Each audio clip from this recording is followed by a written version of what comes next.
رب صل بسم اللہ الرحمن الرحیم۔ سورہ انفال کا رکوع نمبر 8 اور 10ویں پارے کا رکوع نمبر 4 میں انشاءاللہ شروع کروں گا۔ سب سے پہلے مختصر لفظی ترجمہ، پھر انشاءاللہ اس کی تفسیر۔ اعوذ باللہ من الشیطان الرجیم، بسم اللہ الرحمن الرحیم۔ وَلَا يَحْسَبَنَّ الَّذِينَ كَفَرُوا سَبَقُوا۔ حسب یحسب کا معنی سوچنا، گمان کرنا۔ لوگ کہتے ہیں میرے حساب سے یہ بات ایسی ہوگی، یعنی میرے گمان کے حساب سے، اور نون تاکید کے لیے تو اللہ کہتے ہیں لا یحسبن الذین کفروا، ہرگز گمان نہ کریں وہ لوگ جو کافر ہیں۔ کیا گمان نہ کریں؟ سبقوا، کہ وہ ہم پہ سبقت لے جائیں گے، یعنی وہ ہم سے آگے نکل جائیں گے، یعنی وہ ہمیں شکست دے دیں گے، یعنی وہ اللہ کو ہرا دیں گے۔ ایسا نہیں ہو سکتا، یہ ہرگز گمان نہ کریں۔ انہم، بے شک یہ کافر لوگ، لا یعجزون، ہمیں عاجز نہیں کر سکیں گے۔ اعجز یعجز، اعجازاً کا معنی عاجز کر دینا۔ معجزے کو معجزہ اسی لیے کہتے ہیں، وہ انسان کو عاجز کر دیتا ہے، وہ گویا چیلنج کرتا ہے کہ تم بھی ایسا کر کے دکھاؤ، تو انسان عاجز ہو جاتا ہے۔ وَأَعِدُّوا، مسلمانوں کو خطاب ہے۔ اعدد یعدد، اعداداً کا معنی تیاری کرنا۔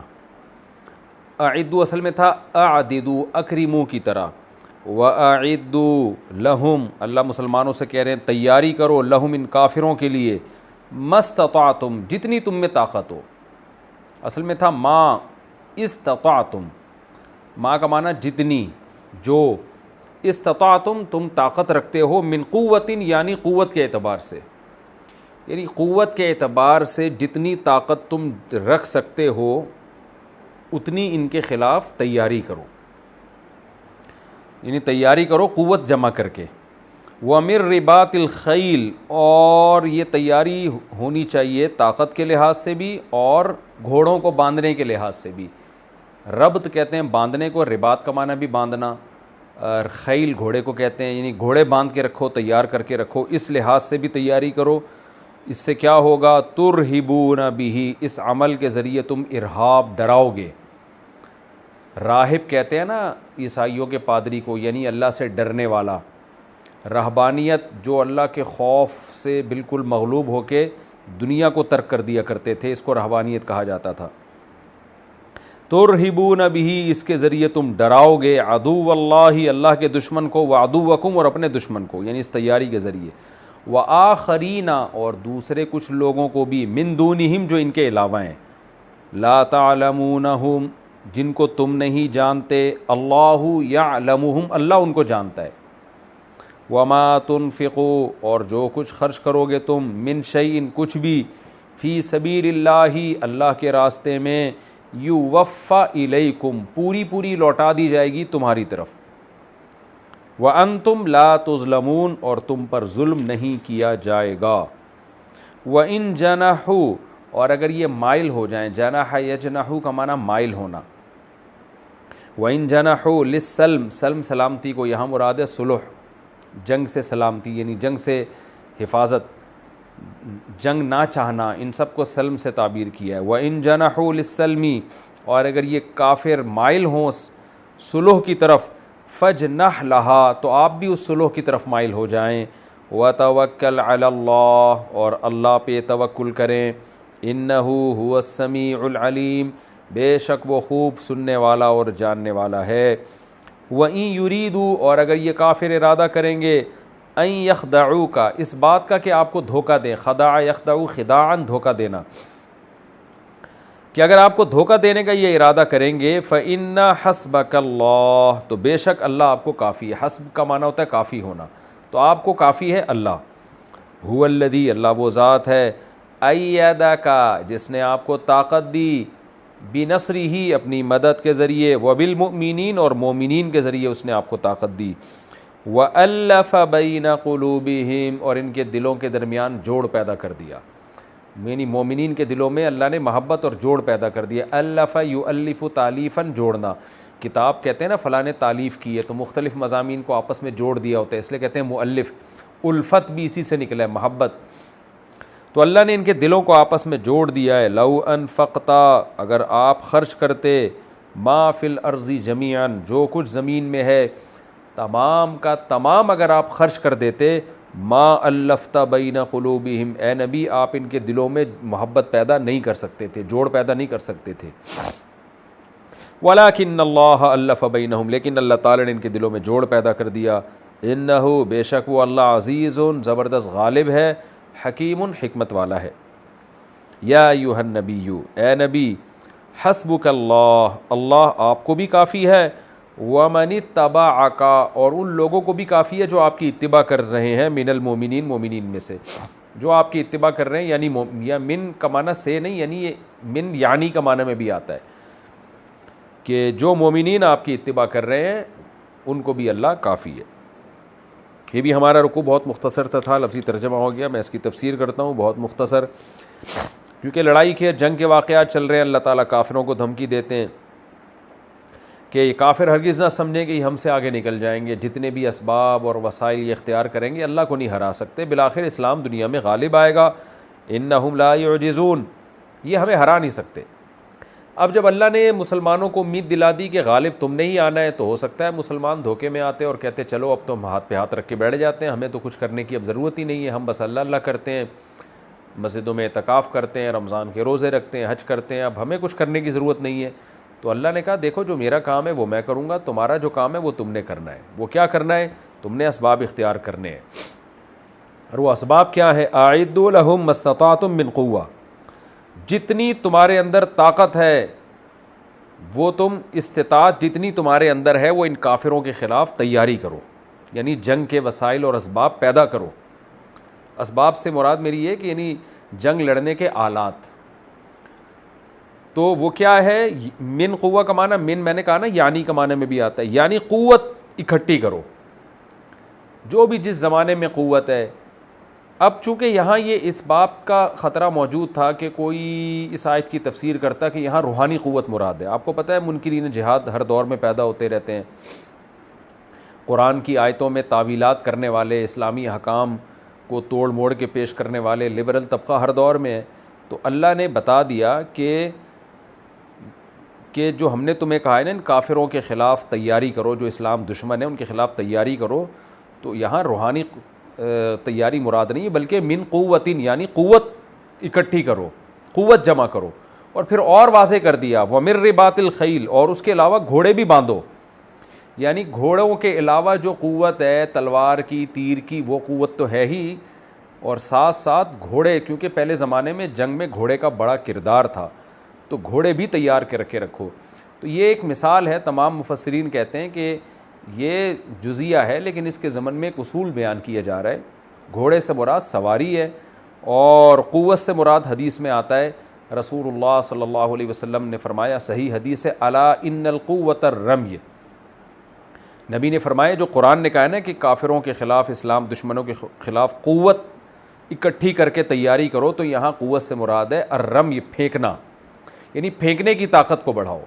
پھینکنے کی طاقت کیا ہے؟ پہلے زمانے میں تیر نیزے تھے، آج کے زمانے میں پھینکنے کی طاقت میں میزائل ہیں، بم ہیں، بارود ہے، ٹینک کے ذریعے آپ پھینکتے ہیں. تو جتنے بھی پھینکنے کی ٹیکنالوجی ہے، آپ اپنے مقام پہ بیٹھ کے فائر کرتے ہیں، وہ تمام حدیث کی روشنی میں اس آیت میں داخل ہے، کیونکہ آپ نے اس کی تعبیر جو تشریح کی ہے رمی سے کی ہے، اور رمی عربی میں پھینکنے کو کہتے ہیں. آپ دیکھیں نا جب ہم حج پہ جاتے ہیں تو رمی کرتے ہیں نا، رمی اردو کا لفظ، عربی کا لفظ ہے رمی، جس کو ہم اردو میں آسانی کے لیے رمی کہتے ہیں، کیونکہ اردو میں یہ رم کی جو پروننسیشن ہے یہ ذرا مشکل ہے، تو اس لیے اس کو اردو دان رمی کہہ دیتے ہیں، ورنہ اصل لفظ ہے رمی. تو ہم کیا کرتے ہیں؟ رمی کرتے ہیں، تو وہ بھی پھینکنے کا عمل ہے نا، شیطان کو کنکریاں مارتے ہیں، تو جہاں بھی پھینکنے کا عمل ہوگا اس کو عربی میں رمی کہا جائے گا. تو رسول اللہ صلی اللہ علیہ وسلم نے اس آیت کی تشریح میں فرمایا، الا خبردار سنو، قوت سے مراد رمی ہے. تو خبردار کا لفظ بھی آپ نے اس لیے استعمال کیا اور 3 دفعہ یہ لفظ دہرایا، الا ان القوت الرمی، الا ان القوت الرمی، الا ان القوت الرمی، 3 دفعہ آپ نے فرمایا کہ خبردار. یہ جو قرآن میں اللہ نے کہا نا کہ قوت اکٹھی کرو، اس سے مراد ہے پھینکنا. تو اسی لیے کہ شاید کوئی لبرل اٹھ کے فیوچر میں کوئی یہ نہ کہے کہ قوت سے مراد روحانی قوت ہے، یا قوت سے مراد یہ ہے کہ آپ روزے زیادہ رکھ لیں، وہ بھی رکھنے چاہیے، لیکن نبی نے بتا دیا کہ وہی ہے ٹیکنالوجی کی قوت اور پھینکنے کی طاقت، اور جو جنگ کے اسباب اور وسائل ہیں وہ اختیار کرنے پڑیں گے. تو علماء کہتے ہیں آج گھوڑوں سے لڑائی بہت کم ہوتی ہے، گھوڑے تو ہمیشہ لڑائی میں استعمال ہوتے رہیں گے. نبی صلی اللہ علیہ وسلم نے فرمایا الخیل معقود فی نواسیھا الخیر الی یوم القیامہ. گھوڑے کی پیشانی میں اللہ نے قیامت تک کے لیے خیر رکھ دی ہے, اور اس کی تشریح ہے جنگ یعنی جہاد. تو ہر فوج آج بھی دنیا میں گھوڑے استعمال کرتی ہے. وجہ اس کی یہ کہ گھوڑا ایسی جگہوں پہ آسانی سے جا سکتا ہے جہاں آج ٹینک نہیں جا سکتے, کیونکہ پہاڑوں پہ اور پتھریلی جگہوں پہ گھوڑا تو چڑھ جائے گا, ٹینک اور توپیں نہیں جا سکتی وہاں پہ. تو گھوڑے دنیا کی ترقی یافتہ جتنی بھی فورسز ہیں آج بھی گھڑ سواری وہ اپنی فوجیوں کو سکھاتی ہیں, کیونکہ جنگ میں اس کی ضرورت پڑ سکتی ہے. تو اس لیے اللہ نے گھوڑوں کا الگ سے ذکر کیا. لیکن گھوڑے سے مراد گھوڑا نہیں ہے بلکہ ٹینک بھی ہیں اس میں داخل ہیں, اور جو بھی جنگ میں استعمال ہونے والی گاڑیاں ہیں, جو بھی سواریاں ہیں, جہاز بھی اس میں داخل ہیں, وہ سب چیزیں اس میں داخل ہیں. تو اللہ فرماتے ہیں کہ یہ ساری قوت اہل اسلام تم اکٹھی کرو. اس سے ہوگا کیا؟ ترہبون بہ عدو اللہ وعدوکم, اس کے ذریعے تم اللہ کے اور اپنے دشمنوں کو ڈراؤ گے. وہ تمہارے ایمان کی طاقت دیکھ کے ڈریں نہ ڈریں, تمہارے اسلحہ اور طاقت اور پاور اور فوجی قوت دیکھ کے ضرور ڈریں گے وہ. تو اس کے ذریعے وہ ڈریں گے اور تم پہ حملہ کرنے سے باز آئیں گے وہ. وآخرین من دونہم, اور بہت سے وہ لوگ بھی ڈریں گے جو ان کے علاوہ ہیں. لا تعلمونہم, تم ان کو نہیں جانتے. واللہ یعلمہم, اللہ ان کو جانتا ہے. کیا مطلب؟ قیامت تک ایسے بہت سارے دشمن آتے رہیں گے جن کا اہل اسلام کو یا اسلامی حکومتوں کو بھی علم نہیں ہوگا. تو ہو سکتا ہے وہ اوپر تمہارے دوست بنے ہوئے ہوں, لیکن جب تمہاری پاور تمہاری طاقت دیکھیں گے تو وہ بھی ڈریں گے. بھائی ان کے خلاف سازش کرنے سے پہلے 100 دفعہ سوچو. آگے اللہ فرماتے ہیں وما تنفقوا من شیء, چونکہ جہاد میں مالی وسائل کی بڑی ضرورت ہوتی ہے, تو اس لیے اللہ کہتے ہیں جو کچھ بھی تم خرچ کرو گے اللہ کی راہ میں یعنی جہاد میں, یوفی الیکم, پورا تمہاری طرف لوٹایا جائے گا اور تم پر ظلم نہیں کیا جائے گا. یہ لوٹانا آخرت میں تو بہرحال ہوگا, بعض دفعہ دنیا میں بھی اللہ لوٹا دیتے ہیں, جس کا بہت دفعہ مشاہدہ کیا گیا ہے. آگے اللہ فرماتے ہیں وَإِن جَنَحُوا لِلسَّلْمِ, اے نبی تیاری تو آپ نے پوری رکھنی ہے جہاد کی اسلام دشمنوں کے خلاف, اور آپ قیامت تک اہل اسلام کو بھی یہ حکم دے دیں. اور آج بھی یہ آیتیں ہمارے سامنے, صحابہ بھی چلے گئے دنیا سے, نبی بھی چلے گئے, لیکن مسلمانوں کو موٹیویشن انہی آیتوں سے ملتی ہے. اسلامی خلافتیں تیاری کرتی رہی ہیں ہمیشہ سے, لیکن آگے نبی کو حکم دیا جا رہا ہے وَإِن جَنَحُوا لِلسَّلْمِ, اگر یہ صلح پر آمادہ ہو جائیں, فَجْنَحْ لَهَا, تو آپ بھی صلح کی طرف مائل ہو جائیں. تیاری پوری کرنی ہے, لیکن اگر یہ جنگ نہیں چاہتے, کوئی بیچ کا راستہ نکالتے ہیں تو آپ بھی نکال لیں. یہاں قرآن میں حکم تو دیا گیا ہے کہ جب یہ صلح کی طرف مائل ہوں تو آپ بھی مائل ہوں. حکم تو مطلق ہے, لیکن اس پر پوری امت کا اجماع ہے فقہا کا دوسری آیتوں کی روشنی میں کہ یہ جب ہے جب اس میں مصلحت ہو. اگر صلح میں مصلحت نہیں ہے مسلمانوں کی, پھر حکم نہیں ہے کہ آپ صلح کریں. بعض دفعہ ایسی کنڈیشن ہوتی ہے کہ وہ صلح کرنا بھی چاہیں تو اسلام حکم دیتا ہے کہ آپ نے صلح نہیں کرنی ہے, کیونکہ اس میں اہل اسلام کا نقصان ہو رہا ہوتا ہے. تو یہ حکم ہے صلح کا مصلحت کی وجہ سے, کیونکہ جس کنڈیشن میں نبی صلی اللہ علیہ وسلم تھے اس میں صلح میں بہرحال مصلحت تھی. تو اس لیے حکم دیا گیا کہ اگر یہ صلح کی طرف مائل ہوں, ایگریمنٹ کرنا چاہیں جنگ بندی کا, تو آپ بھی جنگ بندی کا ایگریمنٹ کریں. وَتَوَكَّلْ عَلَى اللَّهِ, اور اللہ پہ توکل کریں. کیا مطلب؟ بھائی یہ ایگریمنٹ صلح کا کریں گے, ان سے کیا امید ہے کہ یہ صلح پہ قائم بھی رہیں گے کہ نہیں رہیں گے؟ ہو سکتا ہے ایگریمنٹ توڑ دیں. تو حکم دیا جا رہا ہے کہ ہو سکتے پر نہ جائیں, اس میں اللہ پہ توکل کریں, کیونکہ ہم ظاہر کے مکلف ہیں. ہاں اگر غالب گمان ہو کہ یہ ایگریمنٹ کو توڑ دیں گے تو اس کا حکم پچھلے رکوع میں بیان ہو چکا ہے. اس کا حکم بھی پچھلے رکوع میں آ چکا ہے نا, کہ اگر آپ کو یہ خطرہ ہو, غالب گمان ہو کہ یہ ایگریمنٹ توڑ دیں گے, تو پھر آپ پہلے سے ہی اعلان کر دیں کہ ہمارا اور آپ کا ایگریمنٹ ختم ہو گیا. لیکن اگر غالب گمان نہیں ہے, محض ایک وہم ہے کہ ہو سکتا ہے ایگریمنٹ پہ قائم نہ رہیں, تو پھر ایسے موقع پہ تو پھر آپ کسی سے بھی دنیا میں کوئی بھی ایگریمنٹ نہیں کر سکتا نا. تو ایسے موقع پہ پھر اسلام یہی حکم دے رہا ہے کہ پھر آپ ایگریمنٹ کریں صلح کا, اور کوئی وسوسہ آئے کہ شاید یہ ایگریمنٹ توڑ دیں تو اس وسوسے کی پرواہ نہ کریں, بلکہ اللہ پہ اعتماد اور توکل کریں, کیونکہ ہم نے موجودہ حالت کو دیکھنا ہے کہ ہماری مصلحت کس میں ہے. فی الحال ہم مسلمان کمزور تھے, تو مصلحت اسی میں تھی کہ ایگریمنٹ کر کے صلح کر لی جائے. تو کوشش یعنی حتی الامکان جنگ کو ٹالنے کی کریں آپ. تو صرف اس بیس پر کہ شاید یہ ایگریمنٹ توڑ دیں تو شاید تو کچھ بھی ہو سکتا ہے, تو یہاں اپنے اللہ پہ اعتماد اور توکل کرنا ہے.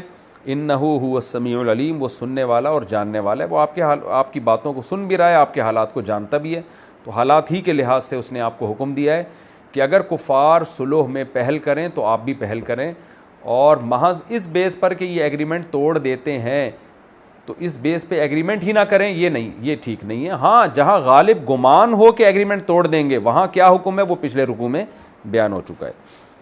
آگے اللہ کہتے ہیں وَإِن يُرِيدُوا أَن يَخْدَعُوكَ، اگر ان کو خطرہ ہے کہ یہ، اگر ان کا ارادہ ہو کہ یہ آپ کو دھوکہ دیں گے، فَإِنَّ حَسْبَكَ اللَّهُ، تو اللہ آپ کے لیے کافی ہے۔ کیا مطلب؟ یہ جب ایگریمنٹ کر رہے ہوں، ان کا دل میں ارادہ ہو کہ ایگریمنٹ توڑ دیں گے، تو ہم تو دل کے مکلف نہیں ہیں، یعنی اسلام کہہ رہا ہے کہ آپ تو مکلف نہیں ہیں دل کے، آپ، یہ تو اللہ ہی جانتا ہے ان کے دل میں کیا ہے، آپ نے ان کے ظاہر کو دیکھنا ہے۔ تو پھر بھی اگر ان کے دل میں ہوا نا کہ یہ ایگریمنٹ توڑ کے نقصان پہنچائیں گے تو آپ غم نہ کریں، فَإِنَّ حَسْبَكَ اللَّهُ، اللہ آپ کے لیے کافی ہے۔ هُوَ الَّذِي أَيَّدَكَ بِنَصْرِهِ، اللہ وہ ذات ہے جس نے اپنی مدد سے آپ کو طاقت دی ہے اور مومنین کے ذریعے آپ کو طاقت دی ہے۔ جب آپ نے نبوت کا اعلان کیا تھا تو کوئی بھی آپ کے ساتھ نہیں تھا، اسباب کی دنیا میں آپ کمزور تھے، کامیابی کا کوئی چانس نہیں تھا، تو جیسے اس وقت اس نے آپ کی مدد کی اور تمام جو مومنین اس وقت آپ کے گرد اکٹھے ہوئے ہوئے ان کو ایمان کی توفیق دے کے آپ کا مددگار بنایا، تو اگر یہ کافر ایگریمنٹ توڑ کر آپ کو نقصان پہنچانے کی کوشش کرتے ہیں تو اللہ اس وقت بھی آپ کی مدد کرے گا۔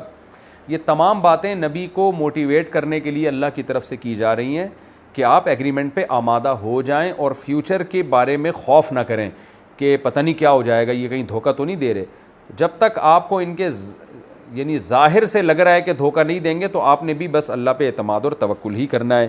آگے اللہ کہتے ہیں الف بین قلوبہم، وہ اللہ ہے جس نے ان مومنین کے دلوں کو آپس میں جوڑ دیا، ورنہ یہی عرب آپس میں کیسے دست و گریبان تھے، کہیں اونٹ آگے پہلے پانی پی لیتا دوسرے کا تو اس پہ ان کی کئی سالوں کی جنگیں ہو جاتی، کسی کا گھوڑا دوڑ میں آگے نکل جاتا تو صدیوں تک جنگیں چلتی رہتی، چھوٹی چھوٹی باتوں پہ یہ لڑتے تھے، اور ایسے ان کی آپس میں قبائلی لڑائیاں اور نفرتیں تھیں کہ لو انفقت ما فی الارض جمیعا، کہ اے نبی اگر آپ ان میں جوڑ پیدا کرنے کے لیے ان عرب کے قبیلوں کو آپس میں صلح کرنے کے لیے پوری دنیا کی دولت بھی خرچ کر دیتے، ما الفت بین قلوبہم، ان کے دلوں میں آپ جوڑ پیدا نہیں کر سکتے تھے، ولکن اللہ الف بینہم، اللہ ہے جنہوں نے ان کو جوڑ دیا۔ باہم آپس میں دست و گریبان رہنے والے آج آپس میں بھائی بن چکے ہیں اور ایک دوسرے کا خیال کر رہے ہیں، تو یہ بھی تو اللہ نے اپنی قدرت سے کیا ہے، یہ صرف اسلام کو دنیا میں ترقی دینے کے لیے کیا ہے۔ تو جس اللہ نے آپ کی ہر موقع پہ مدد کی اور ایسے نفرت کرنے والوں کو آپس میں جوڑ دیا، تو وہ اللہ فیوچر میں آپ کی مدد کیوں نہیں کرے گا۔ انہ عزیز حکیم، وہ بس زبردست غالب ہے، جو چاہتا ہے کر لیتا ہے، حکیم حکمت والا ہے۔ حکمت کا مطلب کیا ہے کہ بعض دفعہ فوری آپ کی مدد نہیں کرتا، مدد میں تاخیر کر دیتا ہے، اس میں حکمتیں ہوتی ہیں۔ تو پورا اس آیت کا مطلب بہرحال یہی ہے کہ آپ ان سے صلح کریں، اگر مشرکین صلح کرنا چاہتے ہیں تو آپ فیوچر میں ہونے والے خطرات کی پرواہ نہ کریں، اللہ مدد کرے گا، لیکن آپ صلح پہ آمادہ بہرحال ہو جائیں۔ یہ بار بار صلح کا حکم اس لیے دیا جا رہا تھا کہ مسلمان کمزور تھے، جنگ میں اسباب کی دنیا میں مسلمانوں کو نقصان پہنچنے کا اندیشہ تھا، تو قرآن یہ کہہ رہا ہے وہ پہل کریں تو آپ نے پہل کرنی ہے، وہ نہ کریں تو آپ بھی صلح پر آمادہ ہو جائیں۔ آگے قرآن کہہ رہا ہے یا ایھا النبی، اے نبی، حسبک اللہ، اللہ آپ کے لیے کافی ہے، ڈریں نہیں آپ مشرکین کی سازشوں سے، کیونکہ یہ بعض دفعہ ایگریمنٹ کرتے ہوئے دل میں ہوتا ہے کہ ہم ایگریمنٹ توڑ دیں گے، تو ڈرے نہیں آپ ان باتوں سے۔ حسبک اللہ، اللہ آپ کے لیے کافی ہے، ومن اتبعک من المؤمنین، اور جو مومنین آپ کی اتباع کر رہے ہیں ان کے لیے بھی اللہ کافی ہے، اللہ سب کی مدد کرے گا۔ یہ رکوع ہمارا کمپلیٹ ہوا۔ اچھا جی، اس میں جو اب میں انشاءاللہ اس کی جو ہے جو علمی نکات ملتے ہیں وہ آپ کے سامنے پیش کرتا ہوں۔ پہلی بات تو یہ کہ اہل اسلام کو حکم دیا جا رہا ہے کہ بھئی اسباب اختیار کرو، خاص طور پر اسلامی ملکوں کو حکم دیا جا رہا ہے کہ اپنی فوج کو مضبوط سے مضبوط تر بناؤ، ٹریننگ کرو۔ تو اس سے پتہ چلتا ہے اسلام اسباب کو کتنی اہمیت دیتا ہے۔ آج ہمارے ہاں دیندار لوگ بس کہتے ہیں اب اسباب چھوڑو، اللہ پہ توکل کرو، تو اللہ پہ توکل بھی کرنا ہے اور اسباب بھی بھرپور اختیار کرنے ہیں۔ تو کسی قوم پہ غالب آنے کے لیے ضروری ہے کہ عسکری لحاظ سے آپ مضبوط ہوں، اور مالی لحاظ سے مضبوط ہونے کے لیے ضروری ہے کہ معاشی لحاظ سے آپ مضبوط ہوں، اکنامکلی آپ مضبوط ہوں تو اس کے بھی آپ کو اسباب اختیار کرنے پڑیں گے. آپ صحت مند رہنا چاہتے ہیں تو اس کے لیے بھی ضروری ہے کہ آپ صحت کے اسباب اختیار کریں. تو خلاصہ یہ نکلا کہ اللہ تعالیٰ نے اس دنیا کو دارالاسباب بنایا ہے. تو آپ کے بس میں جو کچھ ہے کامیابی کے لیے آپ وہ کچھ کریں, پھر نتیجہ آپ اللہ پہ چھوڑ دیں. ہم کیا کر رہے ہیں کہ کچھ اپنی طرف سے کچھ بھی نہیں کرتے اور نتیجہ ہم اللہ پہ چھوڑ رہے ہوتے ہیں, تو یہ غلط ہے. دوسری بات ہمیں یہ پتہ چلتی ہے کہ اللہ تعالیٰ نے ہمیں یہ بھی بتایا کہ بہت سے تمہارے ایسے دشمن ہیں جن کو تم نہیں جانتے. تو آج بھی ہیں بہت سے دشمن سامنے ہوتے ہیں, بہت سے سامنے نہیں ہوتے. تو سب دشمنوں کا ایک ہی علاج ہے, اپنی تیاری پوری کرنی ہے. کہہ سکتے ہیں نا کہ بھائی ہمیں جب اپنے دشمن کا پتہ ہی نہیں کہ کون ہے تو ہم تیاری کیسے کریں. بھائی آپ یہ تیاری ایسے تیاری کریں جیسے سارے آپ کے دشمن ہیں. تیاری آپ کی اسی حساب سے ہونی چاہیے. پھر اس کا فائدہ کیا ہوگا؟ ترہبون بہ عدو اللہ وعدوکم, جو بھی اللہ کے دشمن اور تمہارے دشمن ہیں وہ ڈرنے لگیں گے, چاہے تم ان کو جانتے ہو یا نہیں جانتے ہو. تو اس میں بھی پتہ چلتا ہے کہ ہمیں ان دشمنوں کے خلاف بھی تیاری کرنی ہے جن کو ہم جانتے ہیں, اور ان دشمنوں کے خلاف بھی تیاری کرنی ہے جن کو ہم نہیں جانتے. تیسری بات وما تنفقوا من شیء, اس سے جہاد میں خرچ کرنے کی فضیلت معلوم ہوتی ہے کہ اللہ تعالیٰ جو بھی اللہ کی راہ میں جہاد میں خرچ کرے گا اللہ اسے پورا واپس لوٹائیں گے. اور اس میں یہ بھی پتہ چلتا ہے کہ صلح کی اہمیت, کہ جیسے وَإِن جَنَحُوا لِلسَّلْمِ فَاجْنَحْ لَهَا, کہ اگر صلح کی طرف آمادہ ہوں تو پھر صلح کرنی چاہیے. لیکن میں نے بتایا یہ حکم اس صورت میں ہے جب اس صلح میں مسلمانوں کی, اہل اسلام کی مصلحت ہو. اگر مصلحت نہیں ہے پھر اجازت نہیں ہے. اس کا حکم دوسری آیات میں جو انشاءاللہ آئے گا, جہاد سے متعلق جتنی آیتیں ہم قرآن میں پڑھیں گے ان میں بہت ساری آیتوں میں یہ مضمون ہے, احادیث میں بھی ہے. اور ویسے بھی عقل کی بات ہے کہ صلح جب ہی کی جائے گی نا جب آپ کا فائدہ ہو. آپ کا نقصان ہے تو پھر کیوں صلح کی جائے گی ان سے. اور اس میں اللہ نے اہل اسلام کو یہ بھی بتایا کہ صحابہ کے دلوں میں اللہ نے محبت پیدا کی. تو محبت کا نعمت ہونا بھی پتہ چلتا ہے. آپس کا اختلاف و انتشار یہ انسان کو برباد کر دیتا ہے. تو اور یہ بھی پتہ چلتا ہے علمی نقطے کی بات کہ محبت دین ہی سے پیدا ہو سکتی ہے.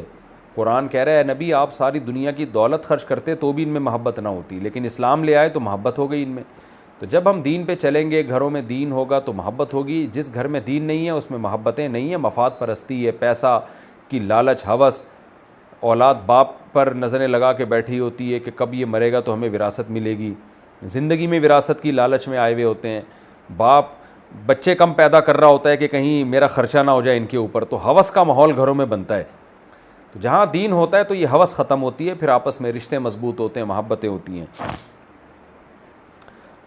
اور آخر میں ہمیں اس میں یہ بھی پتہ چلتا ہے کہ بھئی اللہ ہمیں تسلیاں دیتا ہے کہ حسبک اللہ ومن اتبعک من المؤمنین. اگر ہم دین پہ چلیں گے, اسلامی حکام کو فالو کریں گے تو پھر ہمیں دشمنوں سے زیادہ نہیں ڈرنا چاہیے. اللہ کہتے ہیں تم اپنا کام پورا کرو تو اللہ تمہیں اور مومنین کے لیے, نبی اور مومنین کو اللہ کافی ہے. نبی کی مدد کرے گا اور مومنین کی بھی.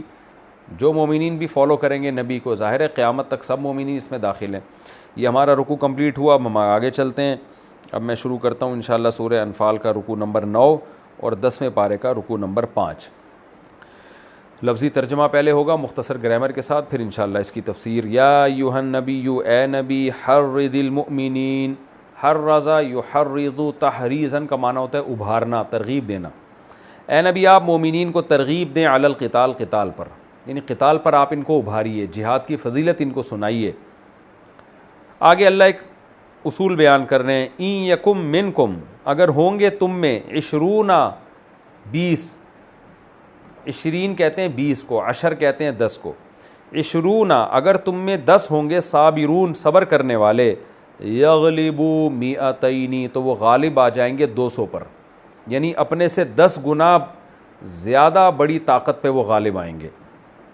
وَإِن يَكُن مِّنكُمْ, اور اگر ہوں گے تم میں 100 یغلبوا الفا من الذین کفروا تو وہ غالب آ جائیں گے الفا من الذین کفروا, کافروں میں سے 1000 پر. یعنی تم اگر 200 ہوگے, کافر 1000 ہوں گے تو اللہ ان 200 کو کافروں پر غالب کر دے گا. بِأَنَّهُمْ, وجہ اس کی یہ ہے, قوم کہ یہ کافر لوگ ایسی قوم ہے, لا یفقہون جن میں سمجھ نہیں ہے, یعنی دین کی, اللہ کی آیات کی سمجھ نہیں ہے. تو اس سمجھ نہ ہونے کا عذاب آئے گا ان کے اوپر کہ اتنی طاقت کے باوجود اللہ ان کو شکست دے گا. تفسیر میں انشاءاللہ میں اس کی ڈیٹیل بتاؤں گا. آگے اللہ فرماتے ہیں الآن، اب، الآن کہتے ہیں اب، خفف اللہ عنکم، اللہ نے تخفیف کر دی ہے تمہارے لیے. خفف عنہ کا معنی ہوتا ہے کسی سے ہلکا کر دینا، یعنی مشکل حکم کو آسان کر دینا. اب اللہ نے تمہارے لیے تھوڑی آسانی پیدا کر دی ہے. وَعَلِمَ أَنَّ فِيكُمْ ضَعْفًا، اور اللہ جانتا ہے کہ تمہارے اندر کچھ کمزوری آ گئی ہے، ضعف ہے، کچھ کمزوری ہے، تو اس لیے اب اللہ نے تمہارے لیے حکم آسان کر دیا ہے. وہ آسان حکم کیا ہے؟ فَإِن يَكُن مِّنكُمْ، اگر ہوں گے تم میں سے، مِئَةٌ، 100، صابراتٌ، صبر کرنے والے. صابرہ مؤنث کا لفظ اس لیے کہ مِئَةٌ کا لفظ عربی میں مؤنث ہے. تم میں سے 100 صبر کرنے والے ہوں گے، یغلبوا مئتین، تو غالب آ جائیں گے 200 کے اوپر. وَإِن یکم منکم، یعنی اپنے سے دگنے پر غالب آئیں گے، 10 گنا پر غالب نہیں آ سکتے، اب دگنے پر تو آ سکتے ہو. وَإِن یکم منکم، اور اگر ہوں گے تم میں، 1000، 1000 ہوں گے، یغلبوا 2000، تو غالب آئیں گے 2000 کے اوپر بإذن اللہ، اللہ کے حکم سے. واللہ مع الصابرین، اور اللہ صبر کرنے والوں کے ساتھ ہے. ما کان لنبی، نہیں ہے کسی نبی کے لیے یہ بات، یعنی کسی نبی کی شان یہ نہیں ہے، ان یکون لہ، کہ ہو اس نبی کے لیے، اسرا، قیدی، یعنی وہ قیدی بنائیں کسی کو، حتیٰ، یہاں تک کہ، یثخن فی الارض، اثخن یثخن، اثخانن کا معنی ہوتا ہے خون ریزی کرنا، یہاں تک کہ وہ زمین میں خوب خون ریزی نہ کر دیں. یعنی نبی کے لیے یہ مناسب نہیں ہے کہ دشمن کو قیدی بنانا شروع کر دیں جب تک کہ زمین میں خوب خون ریزی نہ کر دیں. اس سے پہلے قیدی بنانا یہ نبی کی شان کے لائق نہیں ہے. اس کی تفسیر میں ڈیٹیل بتاؤں گا انشاءاللہ. تریدون عرض الدنیا، اے صحابہ تم کیا دنیا کا سامان چاہتے ہو؟ عرض کہتے ہیں سامان، تم دنیا کا سامان چاہتے ہو. واللہ یرید الآخرہ، اور اللہ تو آخرت چاہتا ہے. واللہ عزیز حکیم، اور اللہ تعالیٰ زبردست غالب اور حکمت والا ہے. لولا کتاب، اگر نہ ہوتی لکھی ہوئی چیز، من اللہ، اللہ کی طرف سے، سبقہ، جو پہلے سے سبقت لے جا چکی ہے، یعنی اللہ کی پہلے سے ایک تقدیر نہ ہوتی، یا جو اللہ نے پہلے سے ایک بات لکھ دی ہے وہ نہ ہوتی، جو پہلے سے طے شدہ ہے، وہ طے شدہ یہی ہے کہ تمہیں عذاب نہیں دینا. اور میں تفسیر میں ڈیٹیل بتاؤں گا انشاءاللہ اس کی. اگر یہ سب کچھ پہلے سے طے شدہ نہ ہوتا تو لمسکم، لام تاکید کے لیے، مسا یا مسو کا معنی ہوتا ہے چھونا، لمسکم، تو چھوتا تمہیں، یعنی پہنچتا تمہیں، فی ما اخذتم، اس مال کے بارے میں جو تم نے لیا ہے، یعنی اس مال میں تمہیں عذاب پہنچتا. عذاب عظیم، بہت بڑا عذاب. دوبارہ آسان ترجمہ کر دیتا ہوں. فی ما اخذتم، اس چیز کے معاملے میں جو تم نے لی ہے، یعنی جو تم نے ان سے فدیہ لیا ہے نا قیدیوں سے، اس فدیہ لینے میں لمسکم عذاب عظیم، تمہیں بہت بڑا عذاب پہنچ جاتا. کب پہنچتا؟ لولا کتاب من اللہ سبقا، اگر اللہ کی طرف سے پہلے سے ایک چیز لکھی بھی نہ ہوتی. اللہ کی طرف سے ایک چیز پہلے سے لکھی ہوئی ہے، اس کی وجہ سے اللہ نے تمہیں عذاب نہیں دیا، ورنہ اس مال کی وجہ سے جو تم نے مشرکین سے لیا ہے، قیدیوں سے لیا ہے، اس کی وجہ سے تمہیں بہت بڑا عذاب پہنچ سکتا تھا. لیکن وہ کیوں نہیں پہنچا؟ اس کی ایک وجہ یہ ہے کہ ایک کتاب ہے، جو کتاب کا معنی لکھی ہوئی چیز ہے، جو پہلے سے اللہ کی طرف سے سبقت لے جا چکی ہے، جو اللہ نے پہلے سے لکھ دی تھی. وہ یہ کہ ان مشرکین نے بعد میں ایمان لے کر آنا ہے اور ان کا تمہیں فیوچر میں فائدہ ہونے والا تھا، تو یہ پہلے سے لکھا ہوا تھا، تو اس کی وجہ سے عذاب بچ گیا، ورنہ تمہیں بہت سخت عذاب پہنچتا. فَكُلُوا مِمَّا، پس اب تم کھاؤ، مما، اس مال میں سے، غنیمتم، جو تم نے غنیمت کے طور پہ لیا ہے، حلالاً طیبہ، حلال اور پاکیزہ سمجھ کے اس کو کھاؤ. واتقوا اللہ، اور اللہ سے ڈرو. ان اللہ غفور الرحیم، بے شک اللہ معاف کرنے والا اور رحم کرنے والا ہے. یہ جی ہمارا لفظی ترجمہ مختصر گرامر کے ساتھ ہو گیا رکوع نمبر 9 اور 5 کا. اب ہم انشاءاللہ اس کی تفسیر کی طرف چلتے ہیں، کیونکہ جہاد ہی کے واقعات چل رہے ہیں. میں نے بتایا تو سورہ انفال اور سورہ توبہ ہے ہی ٹوٹلی جہاد ہے. تو اب اللہ کے نبی کو حکم دیا جا رہا ہے کہ اے نبی آپ مومنین کو جہاد کی ترغیب دیں، کیونکہ اسلام میں اب ایسا ہوتا رہے گا. صرف بدر ایک واقعہ نہیں، آئندہ بھی ہوں گے، لڑائی ہوگی، کبھی دفاعی کبھی اقدامی، تو قیامت تک یہ سلسلہ چلتا رہے گا. حق اور باطل کی لڑائی چلتی رہے گی تو اے نبی یا ایھا النبی، اے نبی حرض المؤمنین علی القتال، آپ مومنین کو قتال پر ابھاریے، ان کو ترغیبیں سنائے جہاد کی۔ آگے اللہ ایک قانون اور ضابطہ بیان کر رہے ہیں۔ قانون ضابطہ اللہ نے کیا بیان کیا؟ اے ایمان والو، اگر تم میں 20 صابرون، 20 لوگ ہوں گے جو صبر کرنے والے ہوں، یغلبوا 200، تو وہ 200 پہ غالب آ جائیں گے۔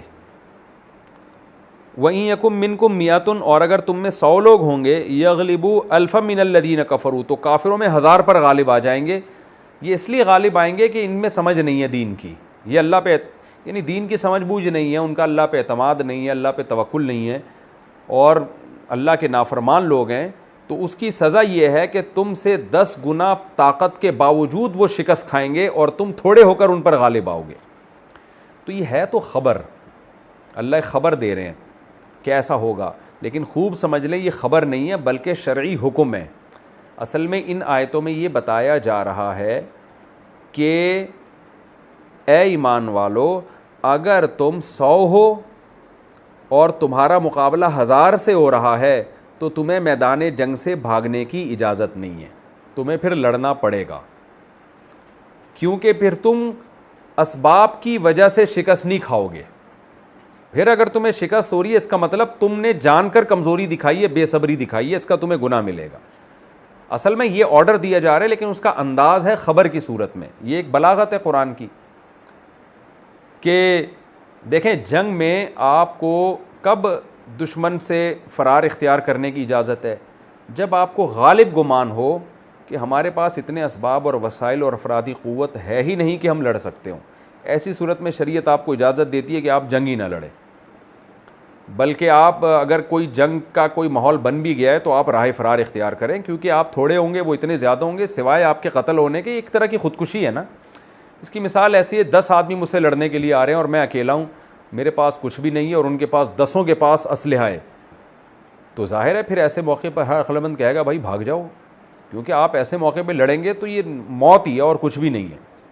تو اسلام نے بھی اسباب اور وسائل کے ساتھ شرعی حکام کو، جنگ کے حکام کو جوڑ دیا ہے کہ اگر لڑنے کی طاقت ہے تو لڑو، نہیں ہے تو نہیں لڑو۔ جیسے نوح علیہ السلام ساری زندگی تبلیغ ہی کرتے رہے ہیں، 1000 سال جہاد نہیں کیا، وجہ کیا ہے؟ 40-50 لوگ ایمان لائے اور پوری قوم ایک طرف ہے، تو کہاں لڑ سکتے تھے؟ قوم عاد، قوم سمود، کسی کو بھی جہاد کا حکم نہیں دیا گیا، قوم لوط کو بھی حکم نہیں دیا گیا، ابراہیم علیہ السلام ایمان لائے، ان کی زوجہ ایمان لائیں، ان کے بھانجے ایمان لائے، سارے کافر تھے۔ ابراہیم علیہ السلام نے کوئی جہاد نہیں کیا بلکہ ہجرت کی ہے۔ ہمارے نبی نے بھی مکہ میں 13 سال جہاد نہیں کیا، تھوڑے سے لوگ تھے، جب مدینہ میں کچھ طاقت آئی ہے تو پھر آپ نے لڑائی لڑی ہے۔ تو اسلام کبھی آپ کو ایسا حکم نہیں دیتا کہ جو بالکل اسباب اور وسائل کے بالکل اگینسٹ ہو، تو آپ خودکشی کرنا شروع کر دیں۔ آج جو اسلامی ملکوں کے حالات ہیں، لوگ کہتے ہیں نا اسلامی کنٹری کو چاہیے کہ فلاں اسلام دشمن ملک پہ حملہ کر دے، وہ بھائی حملہ کیسے کرے گا؟ آپ اپنے وسائل دیکھو، آپ اپنے اسباب دیکھو، تو اس حملے کے بعد آپ افورڈ بھی کر سکتے ہو کہ نہیں کر سکتے۔ تو یہاں قرآن ایک حکم بیان کر رہا ہے کہ اے ایمان والو، اگر تم 20 ہوگے تو اللہ تمہیں 200 پہ غالب کرے گا، 100 ہوگے تو 1000 پہ غالب کرے گا۔ تو کیا مطلب؟ 100 اور 1000 میں اور 20 اور 200 میں 1 اور 10 کا ریشو ہے۔ یعنی قرآن یہ کہہ رہا ہے کہ اگر تم 1 ہو اور تم سے دشمن 10 گنا زیادہ طاقتور ہے تو پھر تم یہ نہیں کہہ سکتے کہ ہم کمزور ہیں، ہم میں لڑنے کی طاقت نہیں ہے۔ نا نا نا نا، تمہیں لڑنا پڑے گا۔ کیوں؟ ایسے موقع پہ تم میں اگر صبر ہوگا تو اللہ تمہیں غالب کرے گا۔ تو جب غالب کرے گا تو اللہ نے جب مدد کا وعدہ کیا ہے کہ طاقت کا تناسب اگر اتنا ہے کہ وہ 10 اور تم 1، تو طاقت کا تناسب ریشو جب اتنا ہے تو اللہ تمہیں غالب کرے گا، لہذا تمہیں لڑنا پڑے گا، پھر تمہیں میدان چھوڑ کے بھاگنے کی اجازت نہیں ہے۔ تو یہ حکم تھا شروع میں، ابتدائی اسلام میں، جب صحابہ کی تعداد بہت کم تھی اور تھوڑے لوگ تھے اور بڑے مضبوط ایمان والے لوگ تھے، تو یہ حکم تھا ان کے لیے مشکل، کیونکہ مشکل حکم تھا نا کہ آپ کے مقابلے میں دشمن 10 گنا زیادہ پاورفل ہے، پھر بھی آپ نے لڑنا ہے، آپ کو میدان سے جانے کی اجازت نہیں ہے۔ لیکن اللہ نے اس حکم کو بعد میں تبدیل کر دیا۔ کچھ وقت کے بعد یہ آیتیں نازل ہوئیں، اگلی آیتیں، وہ آیتیں کیا تھیں؟ الآن خفف اللہ عنکم، وہ آیتیں لکھی ہوئی تو فوراً بعد ہیں لیکن نازل کچھ وقت کے بعد ہوئی ہیں، کیونکہ بہت شاق حکم تھا کہ بھائی، کیونکہ بہت بہادری سے لڑنا تھا نا۔ پھر تو جب صحابہ کی تعداد بڑھ گئی، اہل ایمان تعداد میں بڑھ گئے، تو ایسے موقع پہ انسان کی ایک فطری طور پر انسان میں کمزوری ہوتی ہے کہ وہ پھر کیا کہتا ہے، بھائی جب اتنے سارے افراد ہیں تو ہم تھوڑے لوگ ہی کیوں لڑیں، پھر سب کو چاہیے کہ وہ لڑیں. اور انسان کے پاس جب اسباب اور وسائل تھوڑے زیادہ آتے ہیں تو کچھ اس میں جو ہے یہ لاشعوری طور پر کچھ اسباب اور وسائل پر اس کی توجہ بھی جاتی ہے.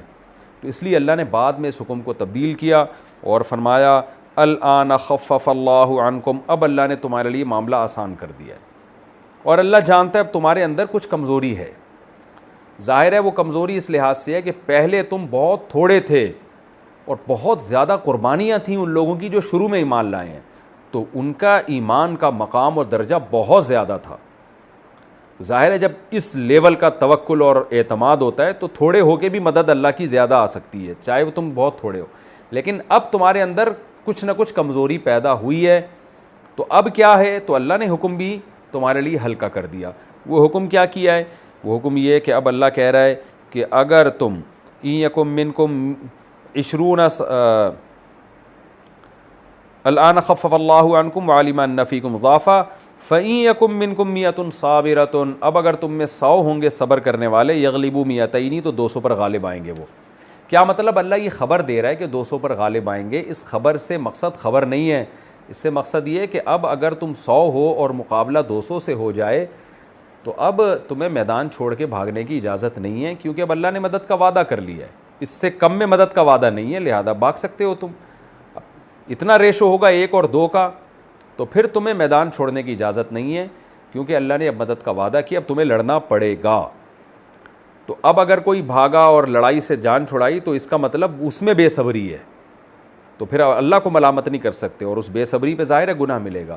تو یہ ہے تو خبر کہ تم 100 ہو تو 200 پہ غالب آؤ گے، لیکن اس خبر کے ضمن میں آرڈر دیا جا رہا ہے کہ اگر تمہاری دشمن سے لڑائی ہوتی ہے اور دشمن کے مقابلے میں تمہارے وسائل آدھے ہیں تو تمہیں لڑنا پڑے گا، کیونکہ اللہ نے مدد کا وعدہ کیا ہے. تم یہ نہیں کہہ سکتے کہ ہم کم ہیں تو گراؤنڈ ریئلٹی یہ کہہ رہی ہے کہ جو کمزور ہوتا ہے اس کو شکست ہوتی ہے، جو طاقتور ہوتا ہے اس کو فتح ہوتی ہے، تو گراؤنڈ ریئلٹی کے حساب سے ہمیں نہیں لڑنا چاہیے. نہ نہ نہ نہ اگرچہ گراؤنڈ ریئلٹی یہ کہہ رہی ہے کہ تم کمزور ہو، لیکن قرآن یہ کہہ رہا ہے کہ تم پاورفل ہو، اللہ مدد کرے گا، تو اب تمہیں بھاگنے کی اجازت نہیں ہے.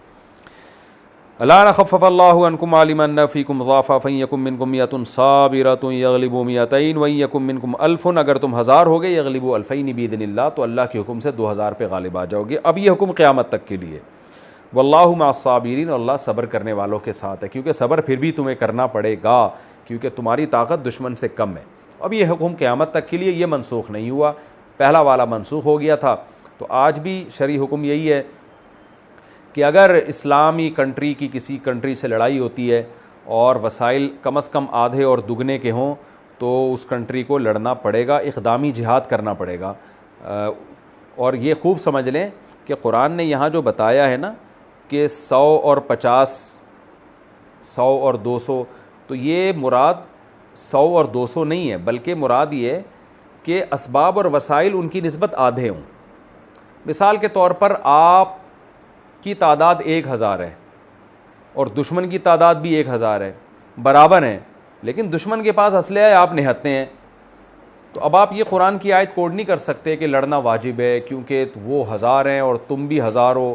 قرآن تو کہہ رہا ہے تم اگر 500 ہوگے تو 1000 سے لڑنا پڑے گا. اب تو ہم 500 نہیں بلکہ 1000 ہیں. بھائی ہیں تو 1000 مگر ہیں نہتے نا، کسی کام کے نہیں ہے وہ 1000. ان کے پاس، ہر آدمی کے پاس ٹینک ہے، آپ کے پاس کچھ بھی نہیں ہے. تو خوب سمجھ لیں، تمام فقہا کا، مفسرین کا اجماع ہے کہ یہاں جو بتایا جا رہا ہے کہ 1000 کو 2000 سے لڑنا ہے، تو 1000 اور 2000 مطلب نہیں ہے. مطلب یہ ہے کہ ان کی طاقت تم سے دگنی ہو، تمہاری آدھی ہو تو تمہیں لڑنا ہے. تمہاری آدھی سے بھی کم ہے پھر لڑائی کی تمہیں اجازت نہیں ہے، یا اجازت نہ کا مطلب پھر لڑائی تم پہ واجب نہیں ہے.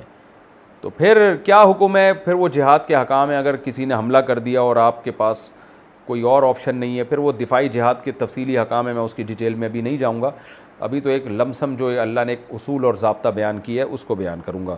تو قرآن کہتا ہے کہ آدھی طاقت اگر تمہاری ہے تو تمہیں لڑنا پڑے گا. تو آج بھی یہی حکم ہے کہ اگر اہل اسلام کی کہیں جنگ ہو جاتی ہے، اسلام دشمنوں کے ساتھ، وہ دگنے ہیں آپ آدھے ہیں، ہر چیز میں، اسباب اور وسائل میں بھی، تو پھر اللہ کا وعدہ ہے کہ انشاءاللہ اللہ تمہیں تمہاری مدد کرے گا اور تمہیں دشمن پہ غلبہ عطا کرے گا۔ ایسے موقع پہ اگر اہل اسلام کو شکست ہو گئی تو اس کا مطلب ان میں صبر نہیں ہے، ان میں ٹیکنیکل فالٹ ہے۔ پھر یہ اسباب اور وسائل کا رونا نہیں رو سکتے کہ ہمارے پاس تو کوئی جو ہے نا اصل میں یہی نہیں ہے، ہمارا ان کی طاقت زیادہ تھی، ہماری طاقت کم تھی تو ہمیں تو شکستی کھانی تھی، ہمارا کیا قصور ہے؟ نہ نہ نہ، آپ کا قصور ہے۔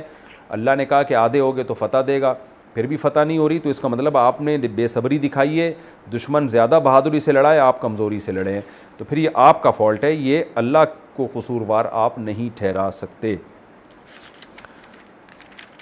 تو ابھی ہمارا یہ رکوع کی چند آیتیں باقی ہیں، تو اگلے ایپیسوڈ میں انشاءاللہ میں سورہ انفال کا رکوع نمبر 9 اور 10ویں پارے کا رکوع نمبر 5 انشاءاللہ یہاں سے اس کی تفسیر شروع کروں گا۔ ما کان لنبی ان یکون لہ اسرا، یہاں سے انشاءاللہ اس کی تفسیر ہم شروع کریں گے۔ وما علینا الا البلاغ۔